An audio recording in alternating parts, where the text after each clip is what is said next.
ஆண்டவருடைய ஆவி என்மேல் உள்ளது, ஏனெனில் அவர் எனக்கு அருள் பொழிவு செய்துள்ளார். ஏழைகளுக்கு எடுத்து வாசி.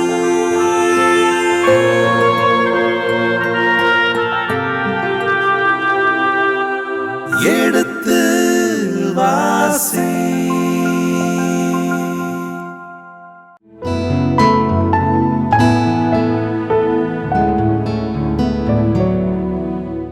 இனிய இதயங்களே, எடுத்துவாசி நிகழ்ச்சியில் குறிப்பேட்டின் முதல் புத்தகத்துடனான விவிலிய இறை வசனங்களுக்கு செவிமடுத்துக் கொண்டிருக்கின்றோம். கடந்த பகுதியின் தொடர்ச்சியை இன்று தொடங்குவோம். வாருங்கள் நிகழ்ச்சிக்குள் சொல்வோம். உங்கள் சார்பாக தந்தை அவர்களுக்கு வணக்கம் சொல்லி நிகழ்ச்சியை தொடங்குவோம். வணக்கம். வணக்கம்.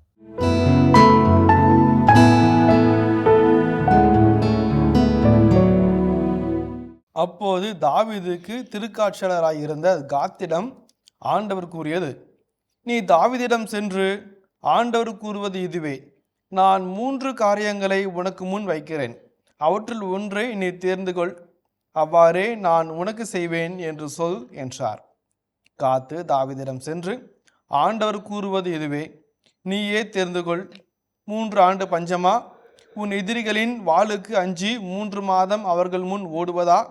இஸ்ரேல் நாடெங்கும் சாவு உண்டாகும்படி ஆண்டவரின் தூதர் 3 நாள்கள் நாட்டில் வரவிருக்கும் ஆண்டவரின் வாளான கொள்ளை நோயா? இப்போது என்னை அனுப்பியவருக்கு பதிலளிக்குமாறு உன் முடிவை கூறும் என்றார். ஓகே, இப்போ 3 செய்திகளாக சொல்கிறாரு. 3 ஆண்டு பஞ்சம், 3 மாத பஞ்சம், 3 நாட்கள். அழகாக பாருங்க, 3 ஆண்டு 3 மாதம் 3 நாட்கள், டைம் கேப்பு. 3 ஆண்டுகள் பஞ்சம், 3 மாதங்கள் எதிரிகளுடைய பாலுக்கு தப்பி ஓடுதல், அல்லது 3 நாட்களுடைய கொள்ளை நோய். அப்போ தாவீது சேர்ந்து என்ன நினைக்கிறாரு, ஒரு அழகான ஒரு செய்தியை சொல்கிறாரு. 13 வசனத்தில் பாருங்களேன். தாவீது காத்தை நோக்கி, நான் மிகவும் இக்கட்டான சூழ்நிலையில் உள்ளேன், ஆண்டவரது கையில் நான் வீழ்வேனாக, ஏனெனில் அவரது இரக்கம் மிகவும் பெரிது, மனிதர் கையில் நான் விழ வேண்டாம் என்றார். இப்போ பாருங்க, ஆண்டவர் கையில் விழுவேனாக. எவ்வளோ அழகான ஒரு வார்த்தை பாருங்க. நான் தப்பு பண்ணிட்டேன், மதியினான் நடந்துக்கிட்டேன், பெரும் பாவம் செய்து கொண்டேன் என்று சொல்கிற தாவீது தண்டனை என்று வரும்போது, நான் ஆண்டவரின் கரங்களில் விழுவேனாக, மனிதனின் கரங்களில் விழுவதை விட ஆண்டவரின் கரங்களில் விழுவது மேல் என்று சொல்கிறார். 2வது ரொம்ப அழகான வார்த்தை, ஆண்டவரின் இரக்கம், ஏனெனில் ஆண்டவரது இரக்கம் பெரியது. ஆண்டவரின் இரக்கம் பெரியது. அந்த அவ்வளவு இக்கட்டான ஒரு சூழலிலும், தண்டனையை தேர்ந்தெடுக்கும் நேரத்திலும் கடவுள் ஒருவேளை அவர் இரக்கமாக இருப்பார், தயகூர்ந்து என்னை மன்னிப்பார், தயகூர்ந்து என்னை ஏற்றுக்கொள்வார், எனக்கு தேவையான உதவிகளை அவர் செய்யக்கூடும் என்ற ஒரு நம்பிக்கையை வைக்கிறது தான் தாவீதுடைய நல்ல மனதை சுட்டி காட்டுகிறது. அடுத்த வசனத்தை வாசிப்போமே. எனவே ஆண்டவர் இஸ்ரேலின் மேல் கொள்ளை நோயை அனுப்பினார், அதனால் இஸ்ரேலோர் 70,000 பேர் மாண்டனர். பின்னர் எருசலேமை அழிக்க கடவுள் ஒரு தூதரை அனுப்பினார். எனினும் அவர் அவ்வாறு அழிக்கும்போது ஆண்டவர் அந்த தீங்கை பார்த்து மனம் வருந்தி அழித்து கொண்டிருந்த தூதரை பார்த்து, போதும், உடனே நிறுத்து என்று கட்டளையிட்டார். அப்பொழுது ஆண்டவரின் தூதர் எபூசியனான ஓர்னானின் களத்தருகில் நின்று கொண்டிருந்தார். தாவீது தம் கண்களை உயர்த்திய போது ஆண்டவரின் தூதர் மண்ணுலகுக்கும் விண்ணுலகுக்கும் நடுவே உருவிய வாளை தம் கையில் பிடித்து அதை எருசலேம் மீது நீட்டி கொண்டிருக்க கண்டார். அப்போது தாவீதும் பெரியோர்களும் சாக்கு உடை உடுத்தி முகம் குப்புற விழுந்தார்கள். தாவீது கடவுளை நோக்கி, மக்களை கணக்கிடச் சொன்னவன் நான் அல்லனோ? நானே குற்றவாளி, நானே தீமை செய்தேன். இந்த ஆடுகள் என்ன செய்தன? என் கடவுளாகிய ஆண்டவரே, உமது கை எனக்கும் என் தந்தையின் வீட்டாருக்கும் எதிராக இருக்கட்டும், கொள்ளை நோய் மக்களிடமிருந்து விலகட்டும் என்று வேண்டினார். ஓகே, ரொம்ப அழகான ஒரு பகுதியாக இருக்குது, மனிதனை மிகுந்த பகுதியாக இருக்கிறது. இதே பகுதியை வரலாற்று நூட்களில் நம்ம படித்தோம். அந்த அவ்வளவுக்கு ஹார்ட் டச்சிங்காக இல்லை. அவர் இதயத்தை அப்படி இதமாக வருடுகிற அழகான ஒரு வர்ணனை இந்த இடத்துல நம்ம பார்க்குறோம். தாவீதினுடைய ஜெபம் ரொம்ப அழகான ஜெபம். அதுக்கப்புறம் அவருடைய தீர்மானம், மனிதரின் கரங்களில் விழுவதை விட ஆண்டவரின் கரங்களில் விழுவதே மேல், நான் ஆண்டவரின் கரங்களில் விழுவேனாக, ஏனெனில் அவருடைய இரக்கம் பெரியது அப்படின்னு சொல்லிட்டு மனிதர் கரங்களில் விழ வேண்டாம் என்று அவர் முடிவெடுக்கிறார். அப்போ 3 நாட்கள் கொள்ளை நோய்க்கு அவர் தேர்ந்தெடுக்கும் போது 3 நாட்களுக்குள்ள 70,000 பேர் இறந்துட்டாங்க. என்ன சொன்னார் தாவீது? ஆண்டுடைய இரக்கம் பெரியதுன்னாரு. அதே மாதிரி 70,000 பேர் இறந்த உடனே ஆண்டுடைய தூதர் வாளேந்தி எருசலேம் பக்கம் வரும்போதோ மக்கள் பக்கம் நிற்கும் போதோ ஆண்டவர் பார்த்து மனம் வருந்தி தாம் செய்த அங்கே நடந்த தீங்கை குறித்து மனம் வருந்தினார். மனம் வருந்தி உடனே சொல்றார், போதும், நிறுத்து, ஸ்டாப் இட். நாம் எவ்வளோ கடவுள் இறக்கமுள்ளவராக இருந்தாக்க அவருடைய இறங்கி போய் என் ஜனங்க, என் மக்கள், என் அரசன், என் மகன், நான் அவனுடைய பிள்ளைகள் அடிப்பேனா, போதும், நிறுத்து என்று அழகாக சொல்லுகிறார். ரொம்ப அழகாக சொல்லுகிறார். அதில் இன்னொரு காட்சி என்னன்னாக்க, எந்த கரம் அடிக்கிறோம் அந்த கரம் அணைக்கும் என்று சொல்வார்கள். அந்த அணைக்கின்ற கரத்தையும் நம்ம என்னுடைய கரங்களில் நம்ம பார்க்குறோம். தீங்கை பார்த்து மனம் வருந்தி அழித்து கொண்டு தூரி பார்த்து உடனே நிறுத்து என்று கட்டளையிட்டார். அது போதும், உடனே நிறுத்து, போதும், இனஃப் என்று சொல்கிறது. அந்த வார்த்தை இந்த இடத்துல மிக முக்கியமான வாக்கியமாக வருகிறது. இப்போ கடவுள் அடிப்படையில் நம்மை தண்டிக்கும் கடவுள் அல்ல. தண்டனை என்பது கடவுளின் பக்கத்திலிருந்து வருவதில்லை. நாம் செய்த பாவத்தின் விளைவாக நம் மீது வருகின்ற விளைவு தான் அந்த வழிய கடவுள் தண்டிச்சிட்டாரு, கடவுள் அடிச்சிட்டாரு, கடவுள் நொறுக்கிட்டாரு. சின்ன தண்டனைக்கு சின்ன தப்புக்கு சின்ன தண்டனை, பெரிய தண்டனைக்கு பெரிய தப்புக்கு பெரிய தண்டனை. அப்படி தராசு போட்டு பார்த்து இது பண்ணிட்டு கடவுள் அல்ல. நாம் செய்த தவற்றுக்கு உப்பை தின்னவன் தண்ணியை குடிச்சாகணும், தப்பை பண்ணவன் தண்டனை அனுபவிச்சாகணும். கடவுள் நீதி உள்ளவர், இரக்கமும் உள்ளவர். அந்த நீதியின் பிரகாரம் நாம் எதை சந்திக்க வேண்டுமோ அதை சந்திப்போம். அந்த வகையில் பார்க்கின்ற பொழுது கடவுள் 3 நாட்களினுடைய கொள்ளை நோயை அனுபவித்த பொழுது ஏற்றுக்கொண்டார் தாவீது. ஆனால் 70,000 பேர் இறந்தவுடனேயே கடவுள் தம் மனதை மாற்றி மனம் வருந்தி நிறுத்த சொல்கிறார். அந்த கடவுளுடைய இரக்கத்தை நாம் நினைத்து பார்த்து மகிழ்ச்சி அடைய வேண்டும், கடவுள் நன்றி சொல்ல வேண்டும். அதுக்கு அடுத்தபடியாக பார்த்தா அடுத்தது ஒரு பலிப்பீடத்தை ஏற்படுத்த சொல்லி போகிறாங்க. அதுக்காக தான் பார்க்குறேன், ஒரு பெரிய வானத்தோர் விண்ணுக்கும் மண்ணுக்கும் இடையே நின்று கொண்டு ஒரு பெரிய வாளேந்தி எருசலேமை நோக்கி நீட்டி கொண்டிருக்கிறார். எருசலேம் கடவுளின் நகரம், கடவுள் வாழும் இல்லம், அங்கே கடவுளுடைய இல்லம் கட்டப்பட போகின்ற இடம், அதற்கான பொருட்கள் எல்லாம் சேர்த்து வைக்கப்படுகிற இடம், அந்த நோக்கி வாளை ஓங்குகிறார். அப்போ ஒரு செய்தி அழகாக சொல்லப்படுகிறது. நல்லா சொல்லப்படுங்களே, 17ஆம் வசனத்தை பாருங்களேன். தாவீதினுடைய நல்ல வசனம், நல்ல மனசு. தாவீது கடவுளை நோக்கி, மக்களை கணக்கிட சொன்னவன் நான் அல்லனோ? நானே குற்றவாளி, நானே தீமை செய்தேன். இந்த ஆடுகள் என்ன செய்தன? என் கடவுளாகிய ஆண்டவரே, உமது கை எனக்கும் என் தந்தையின் வீட்டாருக்கும் எதிராக இருக்கட்டும். கொள்ளை நோய் மக்களிடமிருந்து விலகட்டும் என்று வேண்டினார். அதுதான் ரொம்ப அழகான காட்சி. ஒன்று நம்மளே கேள்வி கேட்போம், அல்ல நம்ம குட்டி பிள்ளைங்க கேட்டேஜ் தான் கேட்போம், ஏங்க ஃபாதர் தாவீது ராஜா தானே கணக்கெடுக்க வச்சாரு, ஏன் மக்கள் சாகணும் கேட்பாங்க. சின்ன குழந்தை கேட்கும், நீங்கள் கேட்பீங்க, நான் கேட்பேன். அப்போ கேட்கும்போது கரெக்டாக பதில் அவரே சொல்கிறார். அந்த கேள்வி வரும்போது பதில் சொல்லும்போது, நான் தானே மக்கள் தொகை கணக்கெடுக்க வச்சேன், தப்பு நான் தானே பண்ணினேன், அவங்கள தண்டிக்காதீங்க, என்ன தண்டிங்க, என் வீட்டாரை தந்தீங்க என்று தாவீது அந்த பழகி தன்மையில் ஏற்றுக்கொள்கிறார். கடவுள் தண்டிப்பது பாவம் செய்த மக்களை தண்டிக்கிறார் என்று நினைக்க வேண்டாம். தாவீது செய்த தவறு அவர் மேல் விழுந்தது, அதற்கான மன்னிப்பை இவர் இங்கே வேண்டுகிறார் என்பதால்.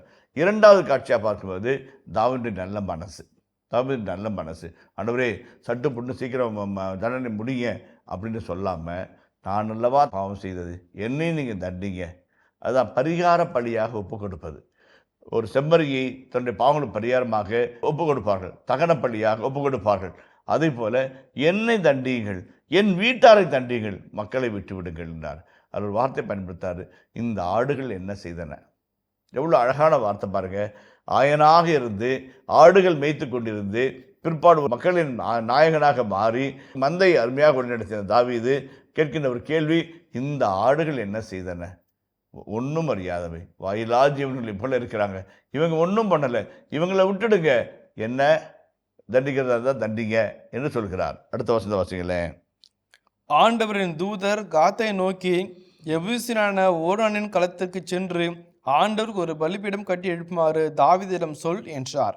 ஆண்டவர் பெயரால் காத்து கூறிய வாக்கின்படி தாவீதும் சென்றார். அந்நேரத்தில் ஓர்னான் கோதுமை போரெடுத்து கொண்டிருந்தார். அவர் திரும்பிய போது தூதரை கண்டார். அவரோடு இருந்த அவருடைய 4 புதல்வரும் ஒளிந்து கொண்டனர். தாவீது தம்மிடம் வருவதை ஓர்னான் தலை நிமிர்ந்து பார்த்து போரடிக்கும் களத்தை விட்டு வெளியேறி முகம் குப்புற தரையில் விழுந்து அவரை வணங்கினார். தாவீது ஓர்னானை நோக்கி, உமது போரடிக்கும் களம் இருக்கும் இடத்தை எனக்கு கொடும். கொள்ளை நோய் மக்களை விட்டு நீங்கும்படி அவ்விடத்தில் ஆண்டவருக்கு நான் ஒரு பலிபீடத்தை கட்ட வேண்டும். அதன் முழு விலையையும் உமக்கு தருவேன் என்றார். அழகான பகுதி ரொம்ப பியூட்டிஃபுல்லாக இருக்குது. மக்களுக்காக தன்னையே பலியாக்க விரும்பிய தாவீது இப்போ என்ன பண்ணுறாரு, ஓர்னான் எபூசியன் ஆகிய ஓர்னானுடைய களத்துக்கு சென்று ஓர்னான் கோதுமை படைச்சிட்டு இருக்கிறாரு. அவர்கிட்ட கேட்குறாரு, உமது போரடிக்கும் களம் இருக்கும் இடத்தை எனக்கு கொடுங்க. ஓகே, கொள்ளை நோய் மக்களை விட்டு போகும்படி நான் அங்கே பலிப்பீடம் விட வேண்டும். நிறுத்தியிருக்கலாம், ஒருத்தர் ஒன்றும் பண்ண முடியாது. ஏன்னா அவர் தான் அரசர். அதற்கு தேவையான விலையை நான் கொடுத்து விடுகிறேன். ரொம்ப அருமையான ஒரு அழகான செய்தி. அதான் இஸ்ராயல் நாட்டில் அரசனும் சாதாரண விவசாயியும் ஒன்றே. ஏன்னா ஆகாபு பாருங்க, நாபோதர் சொல்லுவான், உன்னுடைய தோட்டம் என்னுடைய அரண்மனைக்கு அருகில் இருக்கிறது, அது எனக்கு கொடுத்து விடு, 10 மடங்காக உனக்கு பணம் தருகிறேன், இல்லை என்றால் வேறு இடத்தில் உனக்கு தோட்டம் வேண்டுமென்றால் தருகிறேன் என்று சொல்வான். நான் கொடுக்க முடியாதுன்னு சொன்னோம்னா அப்படியே ஏற்றுக்கிறான். ஒன்றும் பண்ண முடியல. ஏன்னா அவன் எபிரேய கலாச்சாரத்தில் வந்தவன். அரசனும் அவனும் ஒன்றே. நீதி என்றால் எல்லாருக்கும் சமம்தான். கடவுள் முன்னாடி எல்லாரும் ஒரே நீதி. உனக்கு கொடுத்த பரிசு ஓனலாம், கடவுள் அவனுக்கு கொடுத்த பரிசு அவனெல்லாம். அது ஒன்றும் யாரும் எதுவும் பண்ண முடியாது. அதான் இஸ்ராயலுடைய கலாச்சாரம். இங்கேயும் அப்படி தான். தாவீது இவனுக்குரிய நிலத்தை கொடுக்கறதுக்கு நான் விலையை கொடுத்துட்றேன், அனைவரும் நான் பறிக்க விரும்பலை. ஒரு அழகான ஒரு காட்சி. அப்போ வாசிக்கிறேன், 23 வாசிப்பேன். ஓர்னான் தாவீதை நோக்கி, என் தலைவராகிய அரசர் அதை எடுத்துக்கொண்டு தாம் விரும்பும் வண்ணம் செய்வாராக. இதோ எரிபலிக்காக மாடுகளும் விறகுக்காக போரடிக்கும் கருவிகளும் படையலுக்காக கோதுமையும் இருக்கின்றன, அனைத்தையும் நான் தருகிறேன் என்றார். அப்போ ரொம்ப அழகாக ஓர்னான் எள்ளுனா என்னையா நிற்கிறாங்க.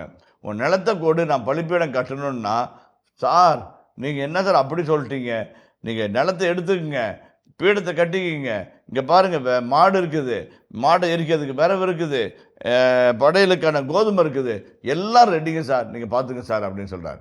அப்போ அந்த ஒரு நல்லெண்ணம் படைத்த மனிதர்கள், நாட்டில் இருக்கிற கொள்ளை நோய் நீங்க வேண்டும் என்று தவித்து போகிற ஒவ்வொருடைய உள்ளமும் அந்த இடத்துல பார்க்குறோம். அடுத்த வசனத்தை வாசிப்போமே. அரசர் தாவீது ஓர்னானை நோக்கி, அப்படியன்று நான் அதை முழு விலைக்கு வாங்குவேன், உமக்கு உரியதை ஆண்டவருக்காக எடுத்துக்கொள்ள மாட்டேன், எனக்கு எந்த செலவுமின்றி எரிபலி செலுத்தவும் மாட்டேன் என்றார். அவ்வாறே தாவீது 600 பொற்காசுகளை ஓர்னானுக்கு கொடுத்து அந்த இடத்தை வாங்கினார். தாவீது அங்கு ஒரு பலிப்பீடத்தை ஆண்டவருக்கு கட்டி எரிபலிகளையும் நல்லுறவு பலிகளையும் செலுத்தி ஆண்டவரிடம் வேண்டுதல் செய்தார். பலிப்பீடத்தின் மேல் வானின்று இறங்கிய நெருப்பின் மூலம் ஆண்டவர் பதிலளித்தார். ஓகே, ரொம்ப அழகான காட்சி. முழு விலையும் கொடுப்பேன், முழு விலையை, ஒரு பைசா குறையாமல் எக்ஸாக்ட் ப்ரைஸ் என்னவோ நீ சொல்கிறியோ அதை நான் உனக்கு கொடுப்பேன்னு சொல்லி தாவீது அந்த ஓர்னான்ட்டு நிலத்தை வாங்கிக்கிறாரு. அது ரொம்ப அழகான ஒரு வார்த்தை இருக்கு பாருங்கள், உமக்கு உரியதை ஆண்டவருக்காக எடுத்துக்கொள்ள மாட்டேன். சாமிக்கு தானே கொடுக்குற, அதான் இந்த ரொம்ப அழகாக சொல்லுவாங்க, rob Paul to pay Peter. அதெல்லாம் வாழ்க்கை. கடவுளுக்குரியதை கடவுளுக்கும், மனிதருக்குரியதை மனிதருக்கும், சிசாருக்குரியதை சிசாருக்கும், ஆலயத்துக்குரியது ஆலயத்துக்கும் கொடுக்கக்கூடிய ஒரு தேவையில்லை இருக்கிறோம். அதான் தாவீதுடைய மனநிலை. அதான் உனக்குரியதை எடுத்து நான் ஆண்டவர் கொடுக்க மாட்டேன். ஆண்டவர் கொடுக்கணுன்னாக்க நான் என்கிட்ட தான் கொடுப்பேன். அதுக்கு என்ன பண்ணுவேன், முதல்ல ஒன்றது நான் வாங்கிக்குவேன், ஒன்றது வாங்கிக்கிட்டு அதை கடவுள் நான் கொடுக்குறேன் என்று சொல்லார். அதேமாரி செகண்ட் ரொம்ப பாயிண்ட்டு, ஓசியில் நான் கடவுளுக்கு எரிபலி செலுத்த மாட்டேன். பாருங்க, எனக்கு எந்த செலவுமின்றி எரிபலி செலுத்த மாட்டேன். ரொம்ப அழகான காட்சிங்க, ரொம்ப அழகான காட்சி, ரொம்ப அழகான ஒரு செய்தி. இது என்னுடைய, அதாவது கிவ் அன்டில் இட் ஹர்ட்ஸ் அப்படின்னாங்க மதர் தெரேசா. காயப்பட்டாவது கொடுங்கள்னு சொல்கிறார், காயப்பட்டாவது கொடுங்கன்றாங்க. அப்படியே கொடுப்பது என்பது ஒரு வழி, கொடுப்பது என்பது ஒரு வழி. ஏதாவது ஒரு இடத்துல நம்ம குறைஞ்சி போவோம் இல்லைங்களா, காசு குறையும், அல்லது பாரம் குறையும், எடை குறையும், ஏதாவது ஒன்று குறையும். அந்த குறைச்சிக்கிட்டு தான் கொடுக்கணும். அந்த ஒன்றுமே இல்லாமல் அடுத்தவங்க எடுத்து கொடுத்துவிட்டு நான் தான் எல்லாத்தையும் கொடுத்தேன்னு, மாப்பிள்ளை இவர் தான் அப்படின்ற மாதிரி போயிட்டு இருந்தோம்னாக்க அது நியாயம் கிடையாது. அதுதான் இவன் அவர்கிட்ட வாங்கிட்டு பழிப்பொருளை கடவுளுக்கு ஒப்பு கொடுத்து இவர் பண்ண மாதிரி பண்ணுவேன். தாவீது அழகாக நேர்மையான மனதோடு நடந்து கொள்கிறார். அதே போல் தாவீது 600 பொற்காசுகள், 600 ஷெக்கல்ஸை கொடுக்குறாரு. அப்போ அது நல்லுறவு பலிகள், ஏரி பலிகளை செலுத்தி ஆண்டவரிடம் வேண்டுதல் செய்தார். அந்த வேண்டுதல் என்பது ஜெபம் செய்தார் என்பது அர்த்தமாக அதான் உண்மையான வார்த்தை. ப்ரோஸ்கோனையோ, அதான் கிரேக்க வார்த்தையில் ப்ரோஸ்கோனையோ, ஜெபம் செய்தல், மண்டியிட்டு ஜெபம் செய்தல் சொல்லுது. அது பலிப்பீடத்தின் மேல் வானின்று இறங்கிய நெருப்பின் மூலம் கடவுள் பதிலளித்தார். எங்கே பார்க்குறோம்? எலியா இறைவாக்கினர் பள்ளியை செலுத்தும் போது வானத்திலிருந்து நெருப்பு வந்து அதை சுட்டெரித்து அந்த பள்ளியை ஏற்றுக்கொள்ளப்பட்டது இருக்குது. அதே காட்சி இங்கே பார்க்குறோம். இவர் பள்ளி ஒப்பு கொடுக்குறாரு, நெருப்பு வந்து அதை சுட்டெரித்து எடுத்து சென்றது. அடுத்த பகுதியை நம்ம கடந்து போவோமே. தூதர் தம்முடைய வாளை மறுபடியும் அதன் உரையில் போடுமாறு ஆண்டவர் அவருக்கு கட்டளையிட்டார். அப்பொழுது எபூசியரான ஓரனின் களத்தில் ஆண்டவர் தமக்கு பதிலளித்ததை கண்டு தாவீது அங்கேயே பலி செலுத்தினார். மோசே பாலைநிலத்தில் எழுப்பிய ஆண்டவரின் திருக்கூடாரமும் எரிபலிப்பீடமும் அந்நாள்களில் கிபியோனில் தொழுகை மேட்டில் இருந்தன. ஆயினும் கடவுள் அருளும் வாக்கை பெற அவர் அங்கு செல்ல இயலவில்லை, ஏனெனில் அவர் ஆண்டவரின் தூதரது வாளுக்கு அஞ்சி இருந்தார். ஓகே, இது வந்து ஒரு சின்ன செய்தி தான். ஆண்டுடைய தூதர் கடவுள் ஆண்டுடைய தூதருக்கு வாக்களித்தார், வாளை உரையில் போடு என்று ஆண்டவரோட கட்டளையிட்டார். கடவுள் வந்து தன்னுடைய ஜெபத்தை கேட்டார், இந்த இடத்திலிருந்து ஜெபத்தை கேட்டார் என்றதனால் அந்த இடத்தை மக்கள் எந்த இடத்தில் கடவுளை சந்திக்கிறார்களோ, எந்த இடத்திலிருந்து கடவுளுடைய தங்கள் ஜெபம் கேட்கப்பட்டதாக நம்புகிறார்களோ அந்த இடத்தை புனிதமாக கருதினார்கள். பெத்தேல் தன் மாமன் வீட்டிலிருந்து பயந்து கொண்டு ஓடி சென்ற யாக்கோபு ஒரு கல்லை வைத்து உறங்குகிறான், காட்சி காண்கிறான். விண்ணுக்கும் மண்ணுக்கும் வானத்தோர் இறங்கி வருவதை கண்டு கடவுள் மெய்யாகவே இங்கே குடியிருக்கிற அந்த இடத்தை எண்ணெய் ஊற்றி பெத்தேல், கடவுள் வாழும் இல்லம் என்று அந்த இடத்துக்கு பெயரிட்டு அவன் புறப்பட்டு போகிறார். கடவுள் மெய்யாகவே இருக்கிறார் என்று சொல்லி. அதே போலவே கடவுள் இருக்கிற இடம் எல்லாமே வந்து புனிதமான இடமாக மக்கள் கருதினார்கள். அதே போல எபூசியன் ஆகிய எர்னோனுடைய நிலத்திலே பலி ஒப்பு கொடுக்கப்பட்டு கடவுளுடைய கோபாக்கினை நீக்கப்பட்டதனால் அந்த இடத்தை ஒரு பலிப்பீடமாக கட்டி ஒரு தொழுகை மேடாக மாற்றுகிறார்கள். இப்போ எபிரேய மொழியில் தொழுகை மேடு என்றால் பமோத் என்று அர்த்தமாகும். பமோத் என்கின்ற அந்த உயர்ந்த இடத்துல பலிப்பீடம் இருக்கும். அந்த பலிப்பீடத்தை ஆண்டுக்கு செலுத்துவாங்க. அப்போ ஒரு தொழுகை மேடாக மாற்றுகிறாங்க. இப்போ ஒரு கேள்வி கேட்குறாங்க, ஏண்டா இப்போ வந்து பக்கத்துலேயே தானே கிபியோன் இருக்குது, கிபியோனில் தொழுகை மேடுக்குது இல்லை, பீடம் இல்லை, அங்கே போகலாம் இல்லை அப்படின்னு கேள்வி கேட்பாங்க. ஆசிரியர் அதை அப்படியே மனசுக்குள்ளே உள்வாங்கிக்கிட்டு மக்களுடைய மைண்டை ரீடு பண்ணிக்கிட்டு மைண்டு வாய்ஸை புரிஞ்சுக்கிட்டு சொல்கிறாரு, ஆண்டுடைய வாளுக்கு அஞ்சி அவர் அங்கே போகவில்லை, இங்கேயே அவர் செய்து கொண்டார் என்று அவர் முடித்தார். எருசலேமில் தான் ஆண்டுடைய வாள் இருக்குது, அதனால் அதை அங்கேயே செய்தார் என்று அந்த பகுதியிலே சொல்லப்பட்டிருக்கிறது. இந்த 21ஆம் அதிகாரம் ஒரு அழகான மென்மையான உணர்வுகளையும் அதே சமயத்தில் கடவுளின் தண்டனையை கூட ஒரு மறு பார்வையில் பார்க்கக்கூடிய ஒரு அதிகாரமாக அமைகிறது. இந்த அதிகாரத்தின் வாழ்வியல் பாடங்கள் என்று பார்க்கும்போது 5 பாடங்களை நாங்கள் உங்கள் முன்பாக வைக்க ஆசைப்படுகிறேன். சின்ன சின்ன சிந்தனைகள் தான். முதலாவது, மக்கள் தொகை கணக்கெடுப்பு என்று வருகிறது. இன்றைக்கும் மக்கள் தொகை கணக்கெடுப்பு நடக்கிறது. கொரோனா சமயத்திலே சிலர் எடுக்காமல் விட்டார்கள் வருகிறது. மக்கள் தொகை கணக்கெடுப்பு என்பது எதற்காக? அடிப்படை நோக்கம் மனித உள்ளத்தில் விவிலியத்தில் நாம் பார்ப்பது போல 3 காரணங்களை சொன்னது. படைக்கு ஆள் சேர்ப்பது, வரி எடுப்பது, அதே மாதிரி மக்கள் எவ்வளோ இருக்கிறார்கள் என்பதை தெரிந்து கொள்வது, இல்லைங்களா? இந்த நாட்டின் பிரதிநிதிகள் என்று அடையாளம் காட்ட முத்திரை குத்த என்று தான் நாம் சரி செய்து கொள்ள வேண்டும். இன்றைக்கு பிரான்ஸ் நாட்டிற்கு போங்கள், இத்தாலிய நாட்டிற்கு போங்கள், அல்லது நார்வே ஸ்வீடனுக்கு போங்கள், எத்தனையோ அகதிகள் வளைகுடா நாடுகள் பகுதியில் இருந்து அல்லது தெற்கிழக்கு ஆசிய நாடுகளிலிருந்து எத்தனையோ அகதிகள் புறப்பட்டு போகிறார்கள். அத்தனை மக்களையும் ஏதாவது ஒரு விதத்திலே தங்கள் பக்கத்திலே அரவணைத்து கொண்டு அவருடைய தேவையான வசதிகளை கொடுத்து ஒரு மாண்புமிக்க வாழ்க்கையை வாழ வைக்கின்ற ஒரு சமூக உலக உருண்டைக்குள்ளாக நாம் வாழ்ந்து கொண்டிருக்கிறோம். இந்த இடத்திலே பிரித்தாடும் ஒரு சூழ்ச்சியாக பயன்படுத்துகிறோம் என்று சொன்னால் கடவுள் கொடுத்த அந்த மக்கள் தொகை கணக்கெடுப்பினுடைய எண்ணமே மாறி போய் விடுகிறது. ஒரு சிதைக்கப்பட்ட மனிதர்களாக நம்ம இருக்கிறோம், மனச்சிதை உள்ள மனிதர்களாக நாம் இருக்கிறோம் என்பதைத்தான் புரிந்து கொள்ள வேண்டும். யாரையும் ஒதுக்கவோ யாரையும் வெறுக்கவோ ஒரு சிலர் எல்லை தாண்டி வந்தார்கள் என்றால் அதற்கான முரண்பாடுன்னு ஐடியா போகுமான்னு தெரில. ஆனால் சொல்ல விரும்புகிறேன். நான் எல்லாரையும் அரவணைக்கின்ற, ஒன்றுபடுத்துகின்ற, ஒருமுகப்படுத்துகிற, ஒன்றாய் சேர்க்கின்ற, கூட்டி சேர்க்கின்ற ஒரு நாடாய் நம்மளை அடையாளம் காட்டுகின்ற நிகழ்வாகத்தான் மக்கள் தொகை கணக்கெடுப்பு இருக்க வேண்டும். இன்றைக்கும் சரி, என்றைக்கும் சரி. இதுதான் அமர்த்தியா சென் அவர்களுடைய கனவும் கூட. கடவும் கூட பிரித்தாழ்வதற்கோ, பிரித்து வைப்பதற்கோ, ஒதுக்கி வைப்பதற்கோ, தள்ளி வைப்பதற்கோ, துரத்தி விடுவதற்கோ இது பயன்படுத்தப்படக்கூடாது என்பது தாழ்மையான வேண்டுகோள். இது வந்து வேண்டும். இரண்டாவதாக இந்த 21 அதிகாரத்தில் மொத்தம் 30 வசனங்கள் இருக்கிறது. அதில் 4 அழகான ஜெபங்களை பார்க்கிறோம்.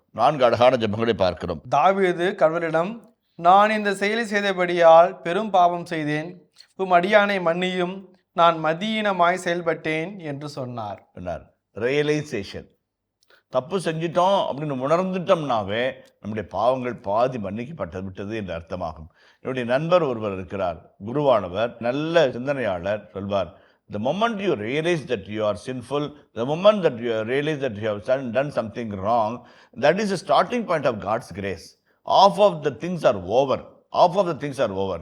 நீ எந்த இடத்திலே ஐயோ நான் தப்பு பண்ணிட்டேன், ஐயோ நான் தவறு பண்ணிட்டேன் அப்படின்னு நீ நினைக்கிறியோ அதே இடத்துல பாதி அளவு கடவுள் மன்னிப்பை கொண்டு சேர்த்து விட்டாய்.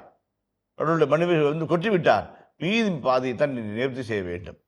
ஆக அந்த ரியலைசேஷன் நமக்கு வேண்டும். எப்போ நம்ம உண்மையால் பாவையாக இருக்கிறோம், என்ன பெரிய தப்பு, எல்லாம் பண்ணாதான் நான் பண்ணிட்டேன், நீ பண்ணலையா, நான் பண்ணலையா, அவன் பண்ணலையா, நான் பண்ண தப்பா, அந்த எண்ணம் தான் உண்மையான பாவநிலை.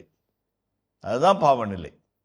அது லஞ்சமாக இருக்கட்டும், அல்லது அதிகார துஷ்பிரயோகமாக இருக்கட்டும், அல்லது பதவியை பயன்படுத்தி இதாக இருக்கட்டும், அல்லது ஆள் வைத்தோ, பணபலம் வைத்தோ, ஆள் அடித்தோ, ஆளை தூக்குவதோ, எல்லா நிலைகளும் அப்படிப்பட்ட நிலை தான். அதுதான் மிக முக்கியமானது. தாவீது உணர்ந்து கொண்டார், தன் பாவத்தை உணர்ந்து கொண்டார். உணர்ந்த நிலையிலேயே அவனுடைய மன்னிப்பை அவர் தேட ஆரம்பித்தார். இவ்வளோ அழகாக இருந்தார். 2வது ஜெபம் பாருங்க, 13ஆம் வசனத்தில் இருக்குது. தாவீது காத்தை நோக்கி, நான் மிகவும் இக்கட்டான சூழ்நிலையில் உள்ளேன், ஆண்டவரது கையில் நான் விழுவேனாக, ஏனெனில் அவரது இரக்கம் மிகவும் பெரிது, மனிதர் கையில் நான் விழ வேண்டாம் என்றார். அதான் ஆண்டுடைய இரக்கம் மிகப்பெரியது. ஆண்டுடைய கரங்களில் விழுவேன். நிறைய சமயத்தில் நம்ம தப்பு பண்ண பிற்பாடு அந்த பாவத்தையும் அந்த தப்பையும் மறைக்கிறதுக்கு போதை, குடி, புகை, அல்லது கூட ஒழுக்கம், அல்லது இன்னொரு தப்பை மறைக்கிறதுக்கு இன்னொரு தப்பு, இதெல்லாம் நிகழ்வுக்குள்ள காரியங்கள் இல்லை. ஆண்டவரின் கரங்கள் விழுவோம். அவர் இரக்கம் மிகுந்தவர். வாருங்கள், ஆண்டிடம் திரும்பி செல்வோம். அவரே நம்மை காயப்படுத்தியவர், அவரே நம்மை குணப்படுத்துவார். திருப்பாடலாசிரியர் அழகாக சொல்றார், ஒருவேளை காயப்படுத்தியிருந்தா கூட அவர் நம்மளை குணப்படுத்துவார். நம்மை குணப்படுத்தும் ஆண்டவர் அவர்தான். அவர் தம் காயங்களினால் நாம் குணமானோம் என்று வார்த்தை சொல்கிறது. அந்த வகையில் பார்க்கும்போது ஆண்டுடைய கரங்களில் விழுவதற்கு தாவீது தயாராக இருந்தார். அவர் பார்த்து இதனால் செஞ்சுக்கிட்டோம், என்ன வேணாலும் செஞ்சுக்கிட்டோம், ஆனால் என்னை விட்டுற மாட்டார், என்னை கைவிட மாட்டார், என்னை ஒதுக்கிட மாட்டார், போ நாயின்னு சொல்ல மாட்டார். அவர் கரங்களில் மனிதரின் கரங்களில் விழுவதை விட ஆண்டவரின் கரங்களில் விழுவது மேலானதுன்னு சொன்னார். நம்ம இன்னைக்கு என்ன நினைக்கிறோம், மனுஷன் இவனை பிடிக்கலாம், அவனை பிடிக்கலாம், அங்கே லஞ்சம் கொடுக்கலாம், இங்கே கைவிட்டு கொடுக்கலாம், இங்கே தலைவராக செய்யலாம், இங்கே குறுக்கோளியில் போகலாம், பிரச்சனை சால்வ் பண்ணிடலாம். அதான் நம்முடைய போக்கா இருக்கிறது. இனிய இதயங்களே, எடுத்து வாசி நிகழ்ச்சியில் குறிப்பேட்டின் முதல் புத்தகத்துடனான விவிலிய இறை வசனங்களுக்கு செவிமடுத்துக் கொண்டிருக்கின்றோம். இதன் தொடர்ச்சியை மீண்டும் அடுத்த பகுதியில் தொடர்வோம். அதுவரை இணைந்திருங்கள். இயேசுவுக்கே புகழ், இயேசுவுக்கே நன்றி, மரியே வாழ்க. ரொம்ப பாசமான சகோதரி சொன்னேன், எப்போ ஃபாதர் பாசமானது மனசு வரல அப்படிங்குது. ஏம்மா அப்படி சொல்கிறீங்க அப்படின்னு கேட்டால், செஞ்ச பாவத்தையே திரும்ப திரும்ப பண்ணிட்டு கிடக்கிறோம், அது சொல்கிறதுக்கே வெக்கமாக இருக்குது, எனக்கும் மனசு கூசுது, தேவையில்லாத ஒரு காரியமாக இருக்குது. நம்மளுக்கு பரிகாரம் சொல்லுவாங்க, அப்படி பாவத்தில் பரிகாரம், ஒப்புர அருட்சாதனத்தில் பரிகாரம் சொல்லுவாங்க. 5 அருள் மரிய வாழ சொல்லுங்கள், அல்லது 3 கர்த்தர் ஜெபம் சொல்லுங்கள். அது மட்டும் நமது வாழ்க்கையாக நின்றுவிடக்கூடாது.